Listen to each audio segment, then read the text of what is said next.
I'm going to be covering a lot of ground in this video. We will see how long it ends up being. Because what I'm going to talk about today is car upholstery cleaning. How do we get the inside of our cars clean? The industry would have you believe that you need a dedicated product for every material in your car. A special vinyl and rubber cleaner, let's say. Or an all-purpose cleaner. Or a multi-surface cleaner. Or a leather cleaner, or a cloth and upholstery cleaner. It's like if you were to follow the industry, you would have 10 different cleaners just to do the inside of your car. What if I told you that all you need is one cleaner? And yes, you will be able to find the links of what I recommend, not only what I recommend, but what I use professionally to do the cars that I detail in my professional world. People actually pay me money to do this. Now my favorite is Meguiar's all-purpose cleaner.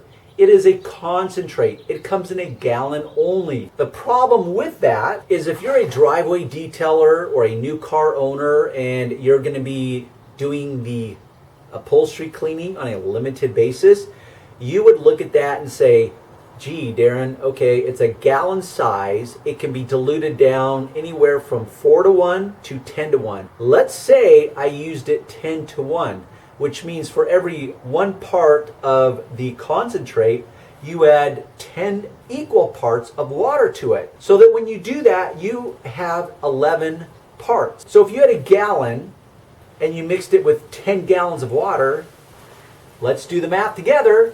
That would make it 11 gallons of all-purpose cleaner. That's a lot of cleaner. The good news is that you can use it for so many things. On the inside, the outside, hence the name, all-purpose cleaner or multi-surface cleaner. The industry will forever figure out new labels to attach to a cleaner in order to separate you from your money. One of which is chemical guys. Now check this out. Nonsense, invisible, super cleaner, colorless, and odorless. Okay, talk about a spin. Sorry, chemical guys, I get it. But the big business, big industry, it's got to stay ahead of the curve. And the curve is their competitors. So everyone's doing their own little tap dance. It's like, hey, look at me over here. I've got nonsense invisible. Invisible, odorless, and colorless is now better than an all-purpose cleaner that has some color and some fragrance to it. Okay, says who? Well, in this moment says chemical guys. The reality is that I guarantee both of them will work. And it really depends on the kind of dirt that you're cleaning. Because like everything else in life, it's not all created equal. Dirt comes in endless formulations or configurations. Some are grease and oil based, some are natural based like blood. I don't even know the right terms. It really doesn't matter to me anyways. I know it matters to you because you're going to overthink it and get all wadded up inside and think, oh my gosh, how do I identify the type of dirt? Well, as a rule, most of the dirt within a car is going to be able to clean with these types of cleaners. There's only a few exceptions, like for example, blood, ink, those types of things. And even ink itself is endless. There's all different types of ink. So just because you have a special ink remover doesn't mean it's actually going to work on the ink that happens to be on the car or in the car where it shouldn't be. That alone is going to be a case by case. And then you have organic materials, which once again, these are going to work. Never mind the odors, you've got urine, you've got vomit, those types of things. But honestly, that represents about 0.5% of the problems that you'll run into as a detailer. So don't overthink it at the beginning. And you're going to need a cleaner of some kind anyways. But let me apply a glaring voice of reason to you, and I literally want you beginners out there to check this out, and it will start to show you how absurd and hyped up this industry that I'm part of is. So you take a microfiber cloth and you just get it wet, wring it out as tight as you can, and go through your interior, and I don't care what the material is, vinyl, rubber, plastic, cloth, velour, even synthetic suede, I don't care what it is, and you just start rubbing it with water and you look at that cloth. guess what you're going to find? You're going to find some dirt. And wow, how much does water cost? Do you realize that if you took a brand new car and you decided that you were going to be hyper vigilant in cleaning it and very consistently cleaning it and not allowing dirt to remain around for any length of time? So you could literally take a cloth with some water and you could clean that car to 99% perfection if you were willing to just go through it and wipe it down every single week. How about that for a common sense approach? How about that for turning the industry on its head? An industry that wants to sell you 100 different products to just detail the inside of your car. I know that's a bit of hyperbole. They don't want to sell you 100. They only want to sell you 99. You get the point. So much hype, it makes my head spin. So try that little experiment with water. Did you know, here's a little interesting fact, that water is nature's most prolific solvent. Do you know what a solvent means? Well, essentially it means the ability to break things down, as in dissolve things. So water, while it's critical for human life to sustain itself, virtually water is not good for most anything else. It makes things rust. It breaks down wax on the outside of your car. It causes erosion. I mean, water, it's this paradox because it's such a contradiction. It's absolutely essential for life, but in yet so many ways it's so damaging to many other things. Now, with that said, am I suggesting it's going to damage the materials of your car? No, because water is now going to be the foe of the dirt within your car, and water will start to dissolve it and break it down and clean it up. Or try this little experiment. Go bury your hands into some soil, some dirt in your yard, and then go under your kitchen faucet and rinse your hands off. Guess what that water does? It breaks it down and it rinses it off. And you can scrub your hands and agitate them, and you can virtually get your hands 99% clean, if not 100% clean, upon visual inspection. Of course, you could go further down that rabbit hole and talk about germs and whatever else. I don't want to go down that road, because now that's just the road of ridiculous. That's a whole different topic. And that's where steamers come in, because I know there's people out there and say, oh, I use a steamer and the steamer's going to kill bacteria and germs and all that stuff. It's like, okay, it will, because it's such high temperature, but it's not going to kill all germs or all bacteria. It's going to kill some of them. But have I ever had a customer even once ask me, hey, Darren, those cleaners that you're using in my car, are they going to kill the germs in my car? Not once in close to 30 years of doing this have I ever been asked by a customer. It's only on the detailing forums that they're going to debate this endlessly. Or it's going to be the steamer manufacturers that are going to try to sell you on a steamer and say, oh yeah, it'll kill germs. And therefore you can upsell it, or you can sell it to your customer as to why you're better and why they need to use you, because in your process you're actually killing germs and microbes and all those things. Well, it won't kill microbes. It will kill some germs. And you can put that on your website and maybe you'll get someone that'll take the bait. But in my world, I just found that to be mostly irrelevant. So, to come full circle, we're back to our all-purpose cleaners, our odorless cleaners. I also have, thank you Brian from Baltimore, by the way. So here is your video review of the Ultima Clearly Different, that's their little tagline, Interior Shampoo Gel. Now, gel suggests to me that it's more gel-like versus liquid-like. But I'm testing this, and there's nothing to suggest that it's a gel. It's just a liquid. I don't know why they decided to call it a gel. But once again, I can promise you it will work. But it's going to be a case by case as to how effective it is based on the amount of dirt that you're doing and cleaning on the inside of your car. To this day, I still love the Meguiar's all-purpose cleaner. But if, like I said, if you're a driveway detailer or a do-it-yourselfer, one-car owner, then you're going to want something like this that's in a smaller container. Because when it comes to buying this stuff online, The problem is, you might notice I'm sitting on my rack attack. You too can find that online on my website, and I have a separate video that will be either already posted or in the process of being posted. I love this thing. So if you're one of those people, then you're going to want something smaller, because when you buy them online, as I was saying, you have this thing called shipping costs. Now, myself, I'm an Amazon Prime member, so a lot of things can be shipped or I get free shipping. As a rule, when it comes to liquids, because they're so heavy, essentially any liquid I think is roughly 7 or 8 pounds, 7 to 8 pounds per gallon. So something like this, you're going to pay a lot of shipping costs, which is why a lot of manufacturers go to a concentrate, so that you're not paying to ship water, because you can add the water yourself. So that's what I do with my Meguiar's all-purpose cleaner, is I get to add the water myself. And I actually use distilled water, which is the purest water you can get, so that the liquid or the concentrate is even more effective. But that's me going down that rabbit hole. Please don't overthink that part. So for many of you, these options represent the winning combination. They're far less expensive to ship.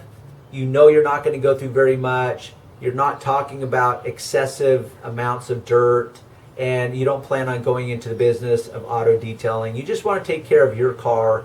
So I would recommend one of these. Go to my website. You may not necessarily find these, but you can still buy them through my website, because Amazon's going to carry them. You can buy whatever you want. All you have to do is just click on a link on my website, and it will open Amazon, and shop until your wallet is empty, and thank you very much in advance. Something else I want to address: microfiber cloths. Now I picked out this one because it's a brighter or lighter yellow, so it can really show the dirt. Because when it comes to interiors, at a level, it doesn't have to be overthought, because people will look, the inexperienced will look at different materials, and their mind will get all watered up and think, oh my gosh, what do I do? It's got a texture to it. This material is different than that, and that's different than this, and what do I do? Well, you just clean it. And this is where different tools come in. So, for example, we have this door panel, and we've got different types of materials. These are all different types of plastic, vinyl. Just call it what you want. Here we've got some funky synthetic fabric that's a nightmare to try to clean. We've got these hard plastic controls. We've got this matte silver type of finish on a plastic handle. We've got some wood veneer here that's actually wood, but it's also clear coated, just like the clear coat on your car. So essentially it's plastic. Yes, clear coat is a type of plastic, believe it or not. So you really do not have to overthink it, because any one of these products would be safe. And by the way, talking about rules, here's a big fat rule that you always need to start with. That is, read the directions. Read the label. See what the manufacturer suggests for how you use this. And my rule of life is that you first learn the rules, then you can learn to break the rules, go around the rules, bisect the rules, circumvent the rules, whatever. But you need to learn the rules first, and therein lies the problem, is most people lack the discipline, or they want instant gratification. It's what's called the ability for delayed gratification, which is being completely engineered out of society. No one has the ability for delayed gratification. We are an instant gratification society. Give it to me now. We've got drive-through food, drive-through banking, drive-through whatever. We want it now, damn it. Just give it to me right now. Because of that mentality, no one wants to read the damn directions. Well, that's where you need to start, is with the damn directions. Read there. Then you can follow my lead, because I'm all about using what's called off-label use. Virtually everything every product that I use, I'm going to figure out, or I have already figured out, off-label uses for it.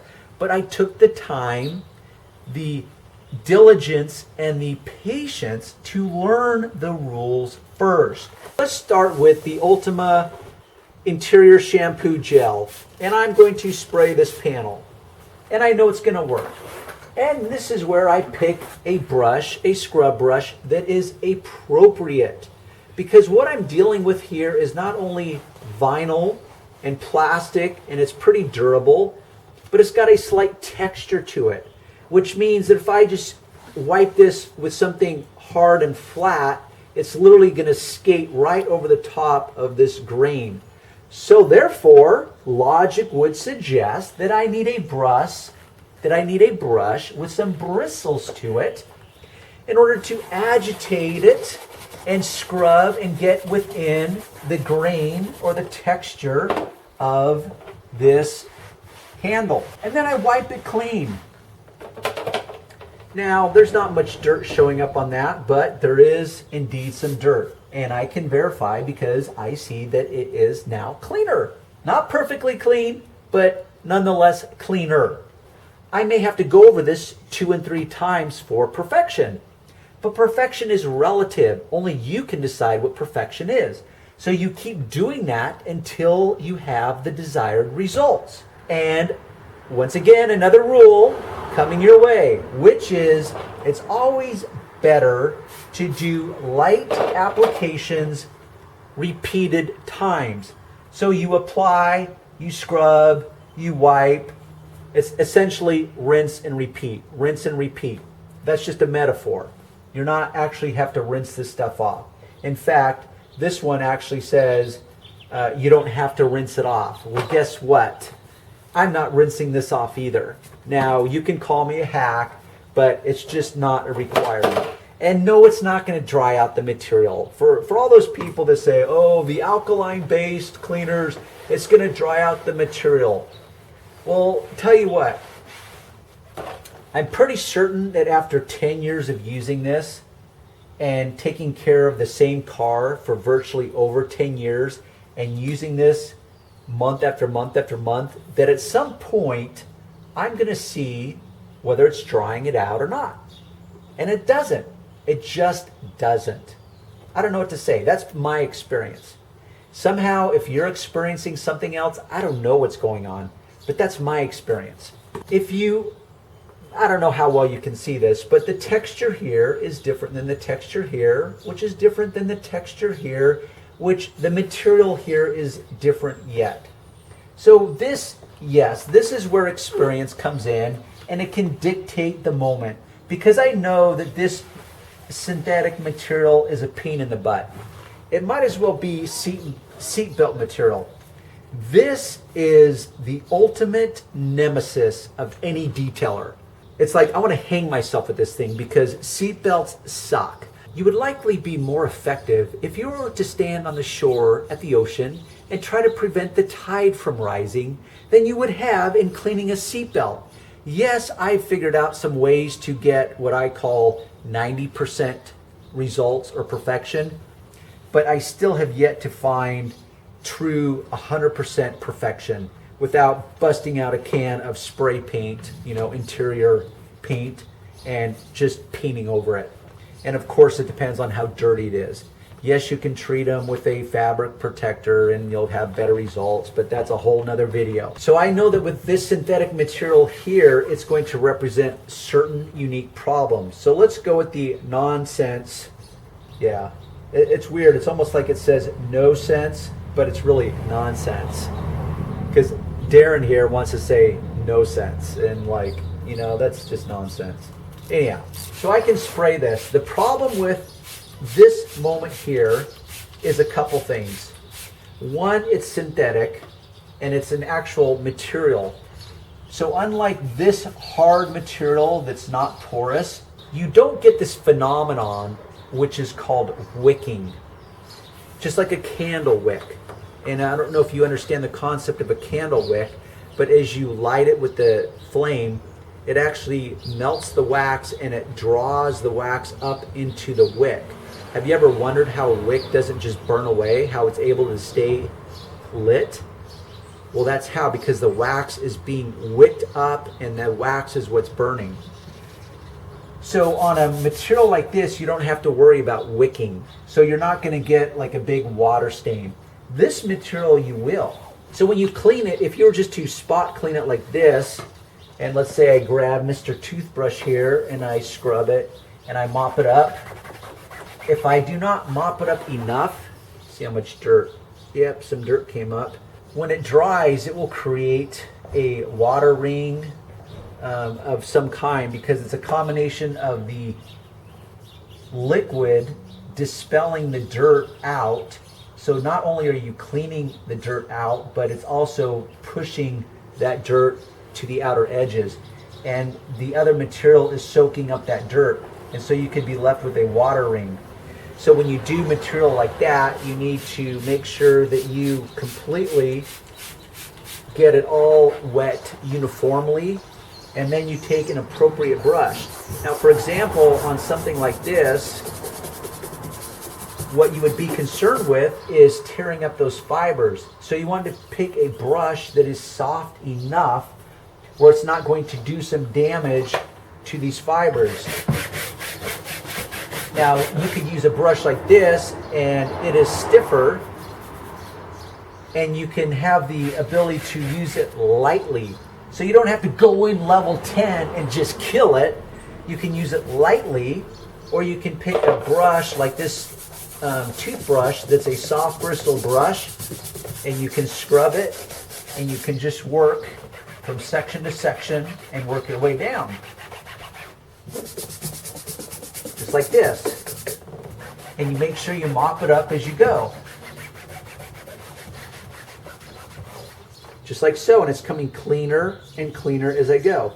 And once again, light applications are better than one heavy, saturated application thinking that you're going to get it all in just one go.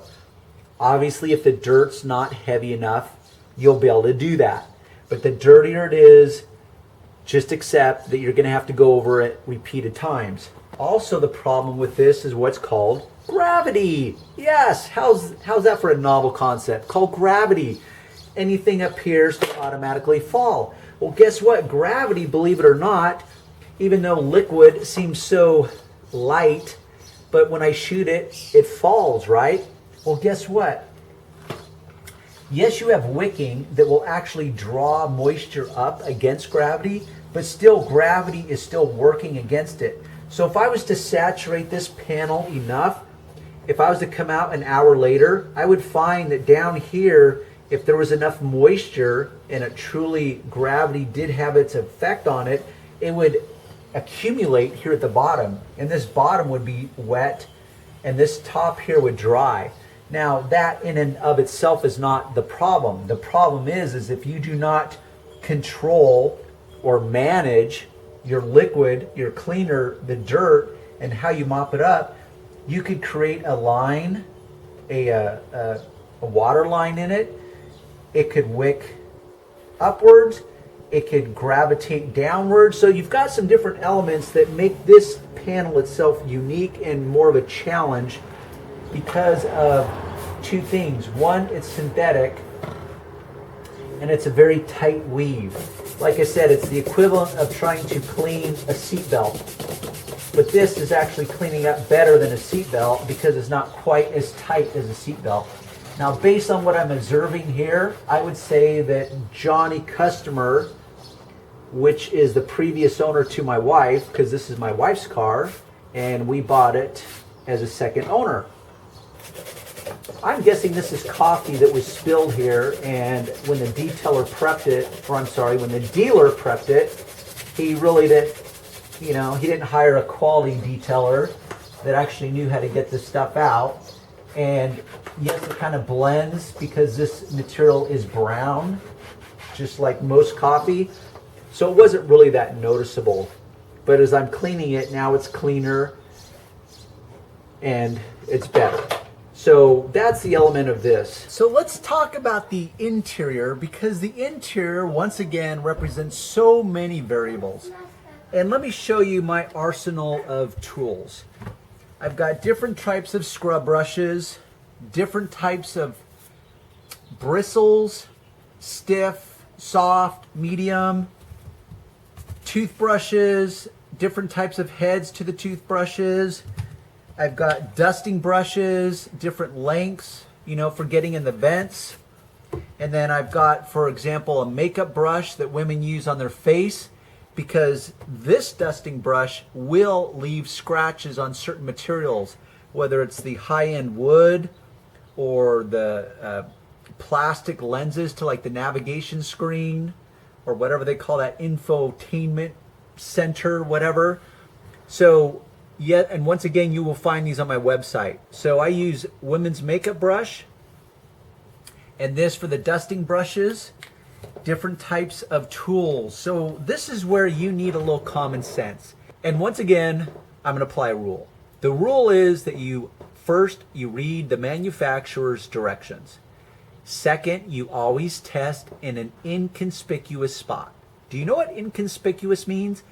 It means hidden, not obvious, in a discreet place, something that's not out in the open. So you test it. So if it fails, which is almost never going to happen, it's almost like you would have to try to fail when it comes to this stuff, or anything you're going to find on my website when it comes to cleaning the interior of your car.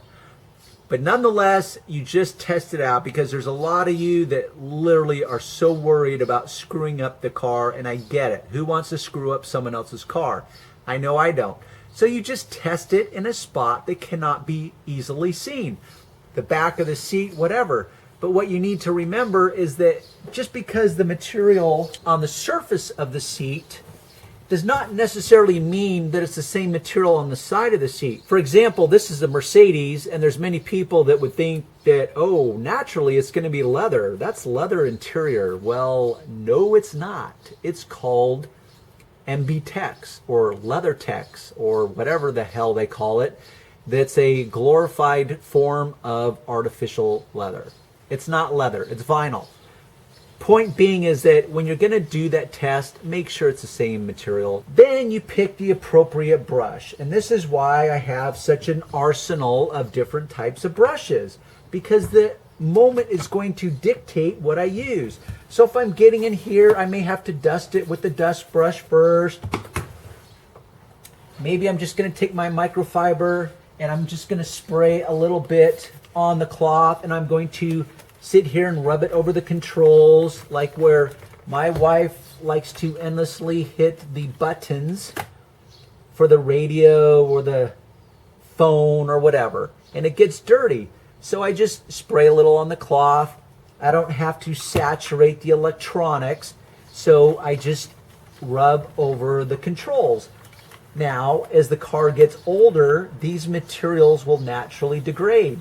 So as the car gets older and older, you will have to apply more caution as to how you clean and you touch things, because things become so old and fragile that you can't even clean them without breaking them.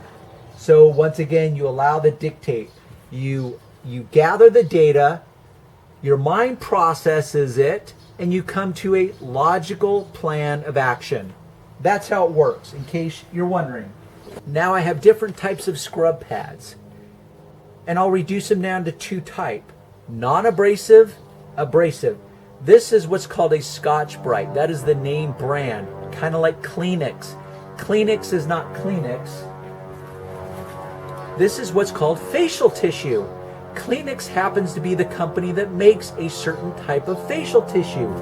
Scotchbrite happens to be the company that makes this specific type of scrub pad that is abrasive, which means that if I was to use this on certain materials, it will damage it, it will abrade it and scratch it. I use this very selectively. I use this 99% of the time. Many of you have asked, Darren, where do I get that exact pad? That part's not critical. just make sure it's what's called a non-abrasive pad.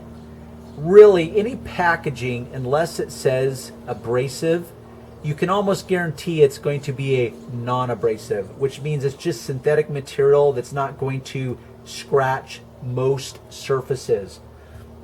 I actually get these at a chain of stores called 99-cent stores. They come in a 3-pack, red, white, and blue. They're very cheap, but they're very durable, and I pay $1 for 3 of them. I don't have a link for that. But with that said, is when you go shopping on my website or from my website and it opens up into Amazon, you can go shopping and search for Scotchbrite. They make many types of pads. Some are a non-abrasive and they have a sponge material on the one side and a scrubber on the other. That's perfectly suitable, because what these are ideal for is cleaning, for example, the steering wheel. Bam! I spray the pad, I scrub the steering wheel, it molds perfectly around the steering wheel, and guess what? This steering wheel is actually leather and vinyl. And I just use my all-purpose cleaner on leather. Don't tell anyone. But guess what? 99% of the leather that can be found in any car, even a $350,000 Rolls Royce, 99% of the time is going to be clear coated, meaning it has a coating on it. You're not actually dealing with natural material. It's kind of like the paint. You're not actually dealing with the color. You're dealing with the clear coat that's on top of the color. And that clear coat is a type of plastic, which is the type of coating they put on the leathers, which is the good news because they're easier to maintain, they're easier to clean, and they last longer. Now, I know if you're from Britain and the old school leather, they want it to discolor and patina and age, like fine furniture in a house or certain type of like the horse industry, horse and tackle or whatever they call it. They want it to age and patina and create this worn, weathered look. Well, they used to do that in cars, but those days are long gone. And to me, that's the good news, because these materials are so easy to clean and so much easier to maintain. So whether it's the shift handle here, you can go over it like this, like this. On the seat, you simply spray, you scrub, you mop up. Okay, that's as easy as it gets. Spray, scrub, mop up. Rinse and repeat. Spray, scrub, mop up. That's how you virtually clean everything, including the headliner, by the way. Now, I told you I was going to cover a lot of material today. Here we have a headliner, which, once again, is made up of endless types of fabric, materials, textures, buttons, knobs, go down the list. So we've got these sun visors, hard, textured plastic. So I know through experience that I'm going to simply spray, and because I'm spraying and I want to clean this and I don't want my overspray to shoot all over the dash, I'm going to cover it like this. And how about this for a rule? When it comes to anything, as a rule, we start with the top and work our way down to the bottom. Why? Because things fall. So if I spend all this time detailing out this and then suddenly I look up and I go, oh wow, I forgot to do the headliner or the sun visor or the whatever these visors are called, and then I hastily go and spray, and then my overspray gets all over my dash, and now I'm repeating my steps. That's not being very efficient, is it? So we start from the top, work our way down, but in this event, I'm going to still cover it because everywhere that this stuff goes, it could land in an area that I can't get to, and I don't want some drop drying somewhere like on a vent that I can't get to. So I'm going to pick my appropriate brush. It could be a toothbrush to get into those tight edges where the parts are coming together. Maybe I'm going to take my non-abrasive scrub pad, and then I'm going to mop up the dirt. This headliner is like a fabric. It's like that same type of synthetic material, a pain in the butt. You'd be surprised that with most headliners, if you simply just wet your rag and rub very aggressively, you can usually rub most stains out and dirt out from headliners. If you need a little extra sauce, spray lightly, don't saturate it, and then just rub it. Headliners today are amazingly easy to clean, and I know many of you question that. You've got these buttons up here, you just treat them case by case. Now when it comes to the floor mats, very important, pre-vacuum. I cannot stress this enough, and it's an area that is often overlooked and de-emphasized. So for example, pretend that I needed to wash my hands and I was out gardening in the yard and my hands are covered in dry soil. I mean, literally just black with like potting mix. Let's say I just immediately shoved my hands under the water, and imagine the big soupy muddy mess that I would make because of all that dry soil is now mixing with water in that moment, or cleaner in this moment. Big muddy mess. So what if I took a cloth, or I brushed off my hands first and removed as much of that loose material before I added some kind of liquid to the moment? Think how much more effective it's going to be and less muddy and messy. The same concept works with the carpeting. As much of that loose material as you can get up, the better, because when you apply a liquid, you introduce a liquid to it, it's not going to make a mess. There's already going to be enough mess for you to clean up. You don't want to make your job any harder than it already is. Now, I do not carry a vacuum with a beater bar to it like you do in your house. So what you can do is after you vacuum this, is you can actually scrub it, but make sure you use a dry brush so that you're not introducing any liquid whatsoever into this floor mat yet. And you sit here and you agitate it and you break up that dirt and then you vacuum it again. So really it's a lot easier to remove the dry dirt first before you introduce any type of shampoo to it.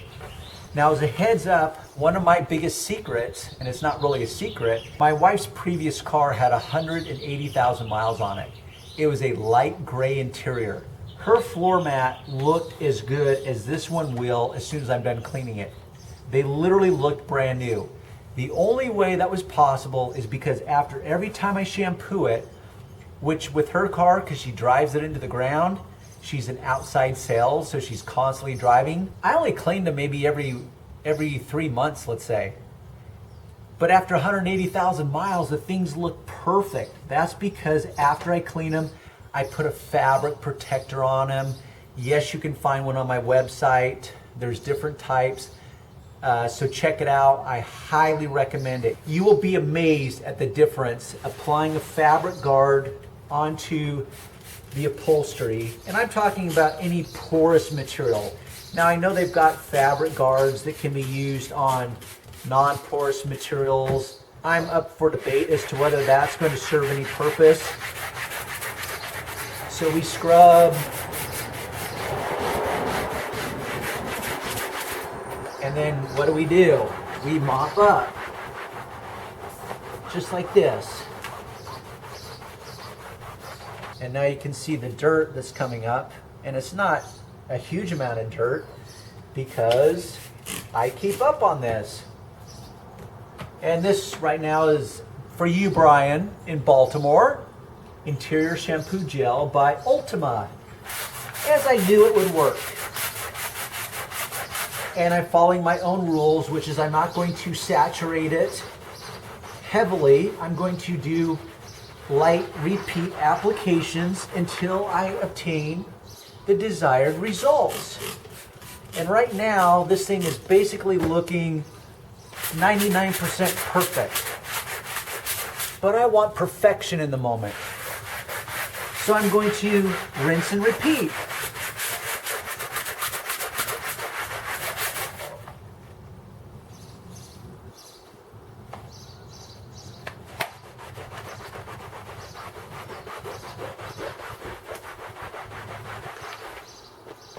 Now, as a little sidebar, and I used to be guilty of this because I'm going to start bagging on people, but trust me, I'm not trying to bag on you, I'm just trying to inform you. This is what me and my employees used to call it. We used to call it clean lines.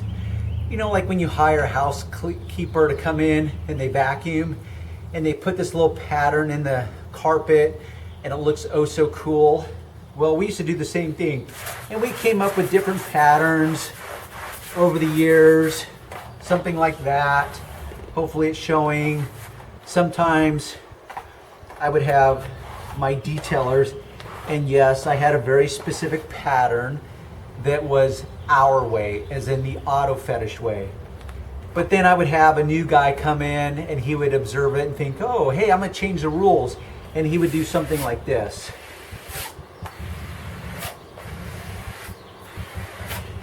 Now I'm being rather hasty about this because you can get those lines to be all perfectly uniformed and parallel, go down the list. Well, that's the 90s. It's not the 90s anymore. I don't like clean lines. I don't like any lines. What I like is a nice stock look. And I'm going to brush this with the grain of the carpeting. Every carpeting will have a certain way in which it will want to naturally lay versus unnaturally lay. So you have to figure out which way that is.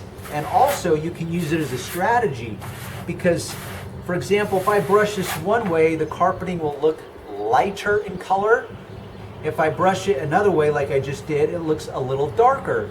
So if you can't get this perfectly clean, then a strategy might be to brush it the way in which everything looks darker rather than lighter. Because if you do it lighter, it's going to highlight the dark area of dirt that you're unable to remove.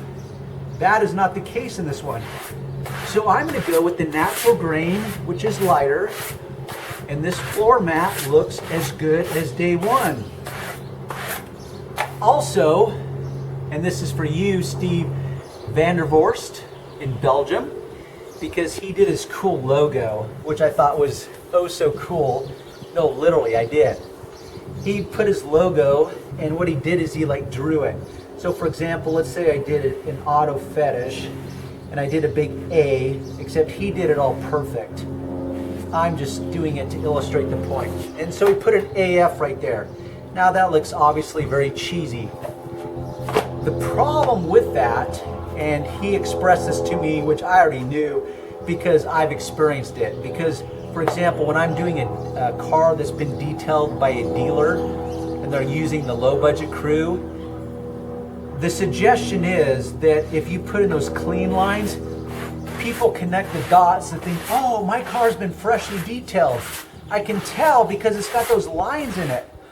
Well, guess what? If you do that while it's wet and then you want to remove that later, it is almost impossible if it's been there long enough or they created a sharp enough contrast. It's almost impossible to remove those 100%. You actually have to saturate that material very extensively in order to get that to lay in a completely uniform pattern. So now, in my world, there's no clean lines. Because to me, and once again, don't take this personally, you guys. If it's working in your world, then go with it, okay? That's the ultimate answer. If it works for you, go with it. The problem is I can bet that most of you don't verify it. Most of you don't take the time to ask Johnny Customer and say, hey, and I do. I put myself on the spot all the time. Hey, by the way, do you have a problem with anything I'm doing? And you'll be surprised at the information you get. Stuff that you will never think of. For example, yeah, Darren, my rear view mirror, I have to readjust it every time. It's like, well, guess what? I can't clean your windshield without moving your mirror in order to get back behind it to get the windshield. And some of them say, oh, okay, I didn't realize that. But I've had people say, you know what, I don't care about the windshield, just don't move that rear view mirror.